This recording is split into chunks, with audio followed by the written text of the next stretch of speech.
Selamat siang, salam semuanya. Adil Kak Talino Bacuramin Kak Saruga, Mbak Sengat Kak Jubata. Ya. Perkenalkan saya untuk memberikan sharing berbagai ilmu tentang potret pendidikan, ya, dan mungkin sekaligus kritik kepada dunia pendidikan yang disampaikan oleh Paulo Freire. Paulo Freire ini berasal dari Brazil. Ya. Beliau ini mungkin yang pertama menginisiasi kritik-kritik kepada dunia pendidikan, terutama cara berpikir pedagogi lama. Nah, mungkin kalau hari ini mungkin banyak yang mirip beliau ketika mengkritik dunia pendidikan, tapi ini saya kira relevan untuk kita kaji kembali. Ya, saya ini jurusan sejarah sehingga saya menyampaikan mungkin refleksi ya, sebagai refleksi dunia pendidikan kali ini. Ya. Beliau ini ya lahir di Brazil ya sekitar tahun 21 ya. Dan di tahun 1929 ketika SD, beliau itu sudah kritis sekali. Ya, kalau di Indonesia mungkin ibu kita Kartini ya, itu juga SD. Setelah SD tulisannya begitu mantap. Nah, kalau di Brazil ini beliau Paulo Freire ini sangat kritis ya, yang nanti tahun 70 beliau menulis buku yang karya sangat fenomenal sekali karena menghebohkan dunia pedagogik lama. Ya, kalau ibu bapak pernah membaca Pedagogy of the Oppressed, ya, pendidikan untuk kaum tertindas, nah itu sangat menghebohkan dunia. Ya. Setelah itu nanti ada pengikut beliau, pengagum beliau namanya Ivan Illich. Nah, beliau juga akan satu aliran ya karena mengkritik-kritik terus ya kepada dunia pendidikan. Bahkan Ivan Illich itu nanti menganggap nggak perlu sekolah. Ya, ada tulisan buku beliau berjudul The Schooling Society. Ya, kali ini kita akan membahas Paulo Freire. Ya. Mungkin lanjut ya untuk biografi beliau. Ya, jangan lihat PPT-nya ya. PPT-nya sangat polos karena emang sejarah tahun 70 ya. Ya, beliau ini sebenarnya orang berada ya, tapi karena ada krisis di Brazil, krisis ekonomi, itu berdampak kepada keluarganya. Bapaknya itu polisi militer, sehingga kelaparan banyak di Brazil. Dan tekadnya waktu kecil itu ya, tahun 29 masih SD, tekadnya itu ya, saya akan menjadi pejuang.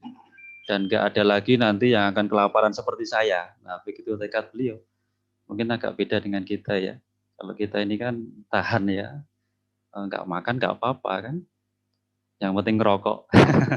Ya begitu. Ya, tapi tekad beliau ini sangat luar biasa.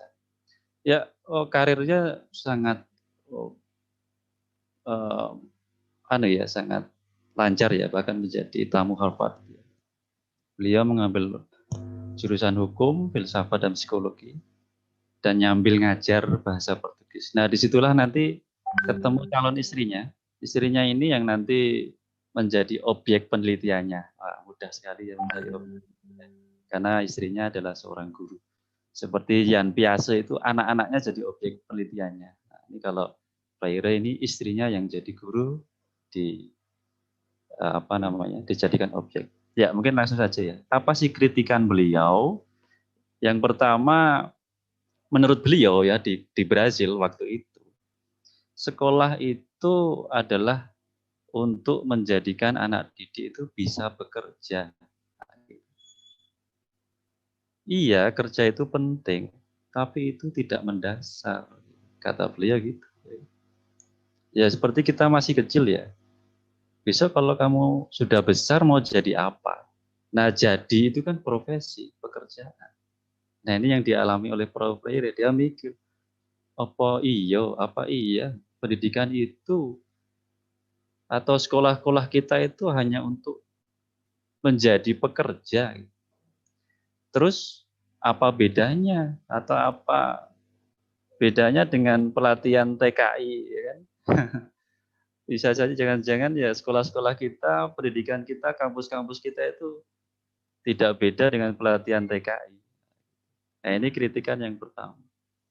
Catatan yang kedua, kritikan beliau itu, di sekolah-sekolah itu ditegaskan tentang struktur yang mapan. Apa yang harus dilakukan dan apa yang jangan dilakukan. Status apa? Kamu itu anak, harus melakukan apa, jangan melakukan apa. Kamu itu rakyat, harus melakukan apa, jangan melakukan apa. Kamu itu mahasiswa, harus melakukan apa, jangan melakukan apa.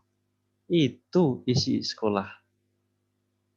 Itu di Brazil ya. Kalau di Indonesia ya kita refleksi saja. Nah, kalau yang pertama tadi, kalau kita mengikuti dunia pasar, kemudian kita dicetak ya menjadi seperti pasar ya. Kemudian yang kedua itu melanggengkan struktur kelas yang ada di masyarakat ke sekolah. Terus fungsi pendidikan itu yang harusnya meningkatkan kualitas hidup manusia kan nggak jalan. Pendidikan yang untuk perbaikan hidup, nah gimana lagi kan? Nah disinilah kita itu disadarkan akan status. Ya untuk selanjutnya ya, lanjut aja ya karena banyak ya. Nanti disingkat-singkat aja. Kemudian kritikan beliau karena masa itu adalah masa kolonialisme. Pendidikan atau sekolah-sekolah di Brazil waktu itu tahun 30-an sampai 70-an itu, sekolah-sekolah itu merefleksikan penjajah. Sekolah dibuat oleh penjajah. Untuk apa? Kepentingan penjajah. Di situ ditegaskan inferiornya yang dijajah gitu ya. Oh kamu itu kelas rendah, negara rendah. Ya udah kamu nanti saya ajari yang rendah tadi. Di situ ditegaskan begitu. Nah kalau kita lihat di Indonesia, ya mungkin mental-mental gaya kolonial ini masih melekat kepada kita. Misalnya mental PNS ya kan, itu kan pegawai pemerintah, waktu itu kan pemerintah kolonial ya kan, yang daftar satu, yang lowongannya satu, yang daftar 5.000. Semuanya ingin jadi PNS semua. Nah ini kan mental-mental pendidikan atau warisan kolonial. Orang yang dijajah itu diarahkan dan nggak bisa mengarahkan sendiri. Ya kan? Colonized people are directed by dan direct themselves. Cirinya mudah, teriak-teriak minta kebebasan. Setelah dikasih kebebasan, bingung. Nah, itu contohnya. Kalau saya dengan mahasiswa, saya silahkan buat makalah tentang riset sejarah, bebas. Nah, sudah bebas ya. Masih aja tanya, Pak, berapa halaman ya Pak? Lah, kalau saya kasih halaman itu kan kamu ingin saya atur. Berapa spasi Pak? Waduh, gimana? Nah inilah warisan-warisan kolonial yang melekat kepada kita. Nah disinilah nanti di sekolah-sekolah itu kan yang dibentuk kolonial itu kan menunjukkan superioritas. Ya lanjut saja. Nah, jadi satu tadi tentang sekolah itu untuk pekerja, yang kedua sekolah gaya kolonial. Nah ini satu buku yang menghebohkan dunia pendidikan waktu itu, Pedagogy of the Oppressed, pendidikan untuk kaum tertindas. Loh kenapa tertindas? Karena ada gap antara kelas atas dan kelas bawah. Artinya apa? Tidak setara. Yang pinter dia yang kaya, dia ngumpul jadi satu, dia semakin pinter. Nah yang tidak kaya atau miskin, ya dia di bawah terus. Pelajarannya juga di bawah terus untuk menjadikan dia sebagai rakyat. Karena pelajarannya ya rakyat-rakyat. Makin tertindas. Nah gitu ya. Karena itu Paulo Freire itu mengkritik dan memberi solusi ya. Harusnya basis pendidikan itu yang kultural. Kultural itu ya kontekstual gitu. Pendidikan yang ada di sekolah-sekolah itu kan harusnya dekat dengan kehidupan sehari-hari. Dan yang kedua pembebasan. Artinya apa? Tidak ada hierarki, tidak ada struktural atas bawah. Harusnya setara. Kemudian nanti ada tulisan banking education dan konseniatan untuk kesadaran individu. Ya, itu nanti kita bahas di belakang. Ya, selanjutnya. Transformasi pendidikan harus sejalan dengan transformasi masyarakat. Masyarakat butuh pendidikan. Artinya begini, di masyarakat itu kan banyak kelas-kelas sosial atau struktur sosial. Disitulah menjadi penanda ada kelas tertindas dan kelas penindas. Kalau ingin berubah, ya, itu harus berubah semua. Jangan menunggu. Kenapa? Harus setara tadi. Seandainya ada kelas kaya, bagaimana yang miskin untuk naik? Nah, itu perlu pendidikan. Karena itu ini jangan sampai berhenti masing-masing. Harus bebarengan. Nah, itu poin di sini ya. Supaya tidak ada lagi penindasan ataupun yang tertindas, harusnya sama-sama. Dan butuh pendidikan. Karena apa? Pendidikan itu mengubah, ya, mengembangkan potensi. Kalau hanya dibiarkan kita manut-manut saja, kayak tadi ya kan, setelah ya terus disadarkan status kita jadi rakyat, ya jadi rakyat saja gitu kan. Nah itu kan kita nerimo, akhirnya kita pasah, itu kan sama saja melanggengkan penindas. Ya langsung. Iya, bagaimana supaya pendidikan itu menjadi praksis pendidikan. Ya. Yang pertama adalah harusnya orientasi kepada nilai-nilai humanisme. Nilai-nilai kemanusiaan. Bagaimana cara menjadi manusia seutuhnya, memanusiakan manusia. Kalau kita ingat ya, kakaknya Kartini namanya Sosro Kartono, dia itu sampai bertahun-tahun lamanya ya kan. Saya kok belum ketemu namanya manusia. Nah gimana? Dia sampai bertahun-tahun ya, sampai umur 65 tahun akhirnya dia baru bisa menunjukkan, oh ini toh manusia. Nah, pendidikan itu harusnya ke nilai-nilai kemanusiaan. Ya. Yang kedua, membuat orang sadar situasinya. Jadi pendidikan itu harus menyadarkan masyarakat akan situasi. Jika hidup di perkebunan sawit, kamu sadar enggak sawit itu berguna dan manfaat untuk Anda? Jika Anda hidup di desa, di kota, di kos, atau di mana, harusnya tahu situasinya. Dan sebenarnya tidak hanya tahu, ya. Karena sekarang kita kan tahu ya, Mas. Banyak yang tahu tapi tidak sadar. Ya. Itu kan ada jarak antara tahu dan sadar. Makanya di sini disuruh sadar, tidak hanya sekedar tahu. Tahu di depan saya itu sampah, tapi tidak saya buang. Artinya Anda belum sadar. Nah dari sini Paulo Freire, ya usahakan belajar itu ya nyambung dengan kehidupanmu. Gitu. Nyambung dengan kehidupan sehari-hari anak murid. Bahasanya Freire, investigasi kenyataan. Nah, kemudian ciri yang terakhir, bagaimana pendidikan sebagai basis pembebasan itu, pendidikan yang dialogis, tidak satu arah, punya daya tawar yang sama. Nah, ya, lanjut saja. Ya, ini yang kritik yang selanjutnya oleh Freire, ya, Paulo Freire, banking education. Akhirnya anak-anak didik kita, anak sekolah kita, anak kampus kita itu seperti pendidikan gaya bank. Anak seperti dianalogikan celengan. Celengan itu bahasa Indonesianya apa ya? Tabungan. Penabungnya guru. Guru hanya menabung, ngisi anak murid udah cukup. Kira-kira refleksi kita, kira-kira Indonesia pendidikan kita masih itu enggak? Kalau gitu berarti masih mengikuti gaya banking education tahun 70 yang lalu yang telah ditulis oleh Paulo Freire.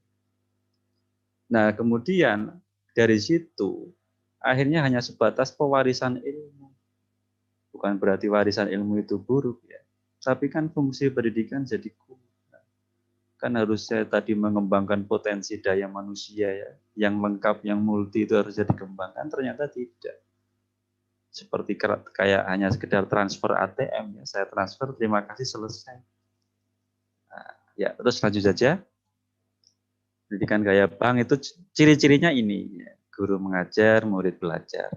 Guru tahu segalanya, murid tak tahu apa-apa. Guru bicara, murid mendengarkan. Nah, dan sebagainya itu yang sudah saya tulis itu. Ini ciri-cirinya. Nah, ini bisa kita refleksikan di sini. Kira-kira di Indonesia masih enggak ada ini. Kalau masih enggak, berarti kita itu masih apa? Masih belum setara pendidikan kita itu. Masih tertindas. Kan gitu kan? Ya, lanjut saja. Next. Ya, itu gambarnya mungkin kelihatan ya. Maaf tadi tidak saya besarkan. Itu ada guru ya. Dengan bermacam-macam murid. Tipikalnya macam-macam. Murid itu ada yang gajah, ada yang monyet, ada yang penguin. Ya kan? Dan gurunya ini melakukan apa namanya ujian ya, kayak ujian nasional gitu ya. Ya, ujiannya katanya for obvious reason everybody has to take the same action. Please climb that tree katanya. Ujiannya satu katanya. Naik ke pohon, paling cepat dia paling bagus nilainya. Lah coba itu kan. Kalau yang murid kita itu gajah. Wah, apalagi ikan atau penguin. Akhirnya apa yang juara? Siapa yang juara? Akhirnya yang lulus dan kumlot itu ya monyet. Karena dia paling kuat, paling apa, paling bisa naik pohon kan gitu. Nah di sini artinya apa? Paulo Freire itu melihat bahwa guru itu tidak bisa mengukir kayak patung anak didiknya, tetapi berusaha untuk menjadikan anak murid itu menjadi dirinya sendiri. Ya mungkin ini salah satu teori yang bisa untuk mengkritisi apakah ujian akhir nasional itu harus sama kan gitu ya. Walaupun sekarang ada AKM ya, AKM atau ASM itu ya, yang terbaru dari sini. Nah ini mungkin dijadikan refleksi kita. Ya lanjut, apalagi? Ya, Freire ini tidak hanya mengkritik, tapi juga memberikan solusi. Ya. Sekarang ini kan banyak yang mengkritik, tapi dia tidak tahu solusi ya. Nah, tapi kalau Freire ini ada solusinya. Solusi beliau itu yang disebut problem posing education. Hadap masalah yang nyambung dengan kehidupannya, gitu kan. Jadi seandainya dia hidup di desa, di situ ada problem-problem kehidupan desa, ya kan. Pendidikan harusnya juga isinya tentang di desa, sehingga nyambung. Tapi kita bisa melihat pendidikan saat ini, sekolah-sekolah kita saat ini, kampus-kampus kita saat ini, kan tidak hadap masalah. Kampus kita, sekolah kita, dengan kos-kos kita, rumah kita itu kayak seperti dunia lain. Kayak sebuah kayak apa ya, kayak menara gading tinggi yang langit jauh di sana, sehingga buminya, di bumi kita sengsara. Seperti sesuatu yang jauh sekali. Nah bagaimana supaya itu tidak terjadi? Ya problem posing education, kata Paulo Freire. Harus hadap masalah. Sesuai masalah yang dihadapi oleh anak murid. Karena itu perlu kritis. Kenapa kritis? Dengan cara mengkritisi kehidupan atau cara belajar, cara mengajar sendiri, itu akan tahu kelemahan, akan tahu kekurangan dan kelebihannya. Tidak mandek. Nah, begitu. Sehingga kata inti dari Paulo Freire adalah problem posing education dan harus kritis. Ya, selanjutnya problem posing education tadi tidak akan berjalan kalau masih ada kebudayaan bisu. Wah, ya kan, kebudayaan bisu. Bisu ini kita bisa melihat misalnya kepada golongan-golongan bawah. Ya. Ada ajaran misalnya hidup ini ada yang kaya, ada yang miskin, ya. Yang kaya menyantuni yang miskin. Waktunya Pak Saifullah.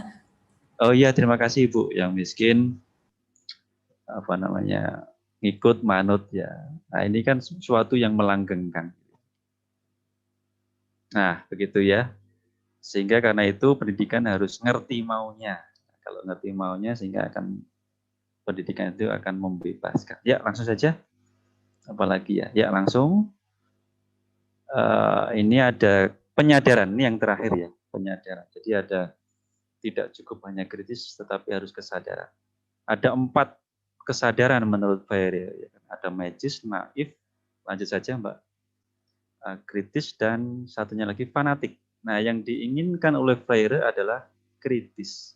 Kalau yang magis tadi hanya pasrah, pasrah saya itu masuk di, misalnya saya daftar di sini, nggak diterima, Pilihan pertama nggak diterima, pilihan kedua nggak diterima. Hanya maksudnya di sekolah-sekolah sisa-sisa misalnya itu kan, hanya kita perlu kritis. Jadi kalau yang pertama tadi magis itu pasrah, yang kedua naif itu seperti mencari kambing hitam kan. Yang ketiga kritis ini ada masalah, cari solusi dan mau aksi. Tidak cukup hanya mencari solusi tapi dia mau beraksi. Ya, langsung saja. Langsung. Ya, pendidikan itu tidak mengubah dunia, tetapi pendidikan itu mengubah orang. Orang yang akan mengubah dunia. Kita tahu ada struktur tadi yang susah atau sistem yang susah disetarakan ya kan. Makanya pendidikan itu fokus kepada humanisme tadi, orang-orang. Dari orang-orang itulah yang akan mengubah dunia. Ya, lanjut.